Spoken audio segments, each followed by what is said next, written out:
Big goals for 2019? This psychologist says now's the time to plan. Quit smoking. Whatever you resolve to change this New Year's Day, psychologists say you need a plan, not just a resolution. Resolutions are never a waste of time, insists a psychology professor at Scranton University and author of Changeology, 5 Steps to Realizing Your Goals and Resolutions. Norcross has tracked and studied resolutions for over 30 years. He says successful resolvers improve themselves in major ways and often add years to their lives. But real change takes work. According to Norcross research, it takes about 3 months for a change to become routine. After 6 months, about 40% of people will stick to their resolutions, he says. If you make it to then, he says, you're likely to maintain your resolution for life, but you need an actionable plan to get there. Here's how experts say you can make your resolution stick through 2019 and beyond. Successful resolvers begin planning their goals at least a week before January 1st, says Norcross. They are the people who are planning for a resolution, not just wishing at 12:01 a.m., Norcross tells NBC News Better. They also focus on how they will achieve their resolutions. A resolution isn't a wish, it's not a dream, Norcross says, it's identifiable behavior that you can work on. Example, instead of resolving to lose 60 pounds in a year, resolve to lose a few pounds a month, and create a consistent plan on how to do it. Record and track your progress. Self-monitoring increases your chances of success. A resolution is a lot more than just getting rid of a bad habit, according to Director of the University of Oregon Social and Affective Neuroscience Lab. To undo a bad habit, he says, you'll need to replace it with a good one. Habits are basically behaviors that become entrenched because of our very evolutionarily ancient reward learning system, Berkman explains. Habits are usually a good thing, he says. Without them, you wouldn't be able to drive a car, a task that requires you to do many things at once without thinking. A habit forms when a certain behavior is consistently rewarded, explains Berkman.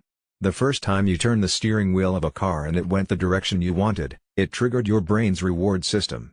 Over time, driving became habitual, Berkman explains. But the same system also rewards negative habits, he says. When I'm feeling tense and I have a cigarette and I feel less tense, that's also rewarding, he says. That also gets embedded by the very same system. Your resolution should focus on using this same reward system to form the new habit, he says. You come up with a new behavior that will also be rewarded, he says, and over time, you replace the old habit with a new habit.